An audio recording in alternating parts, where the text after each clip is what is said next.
सावरकर जी के जीवन को जब ध्यान से देखते हैं तो ऐसा व्यक्ति आने वाली सदियों तक शायद फिर से इस पृथ्वी पर नहीं आएगा। इतना महान व्यक्ति, वो राइटर भी थे, वो फाइटर भी थे, वो जन्मजात देशभक्त थे, एक आर्ष दृष्टा भी थे, एक बहुत बड़े समाज सुधारक भी थे, एक बहुत बड़े कवि और लेखक भी थे। हिंदुत्व के प्रति दृढ़ श्रद्धा रखने वाला एक जीवन था जो आधुनिक भी था और परंपराओं को भी साथ में लेकर इसका वहन करने वाला भी।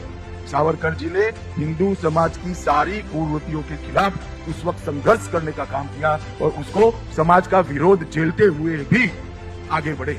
जिस काल कोठरी में सावरकर जी का निवास था, वहां 7x11 की कोठरी, रोज खाना भी न मिलता था, पानी भी नहीं मिलता था। सावरकर जैसे विचारक व्यक्ति को किताबों से अलग रखा गया था। रोज कोपरा को बैल के कुल्लू के अंदर लगकर तेल निकालने की यातनाएं दी थी। वहां पर भी सावरकर जी ने कील के उपयोग से पत्थरों पर साहित्य सृजन करने का काम किया।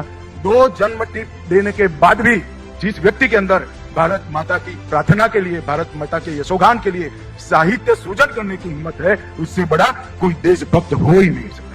वीर सावरकर को वीर की उपमा कोई सरकार ने नहीं दी है, देश के जन जन ने देने का काम किया। वीर सावरकर अकेले ऐसे व्यक्ति थे जिन्होंने सन 57 के स्वतंत्रता संग्राम को विप्लव की जगह स्वतंत्र संग्राम का नामाभिधम कर देश की सच्ची स्पिरिट को आगे बढ़ाया। सांस्कृतिक राष्ट्रवाद का चिंतन जिसके आधार पर आज की सरकार चल रही है नरेंद्र भाई के नेतृत्व में, वो उन्होंने ही इसकी नींव व्याख्या करने का काम किया था। हमारे युवा अगर सावरकर जी की कल्पना का भारत बनाना चाहते हैं तो जिस क्षेत्र में आप काम करते हैं वो क्षेत्र के अंदर सावरकर जी की प्रेरणा के अनुरूप जीवन जीकर जीवन का लक्ष्य सुरक्षित और सबसे समृद्ध भारत माता की रचना करना, भारत की रचना करना, ये हमारा एक जन्मजात देशभक्त, एक मूर्धन्य साहित्यकार और दृढ़ता के धनी, वीरता के धनी सावरकर जी को मन पूर्वक प्रणाम कर श्रद्धांजलि देना चाहता हूँ।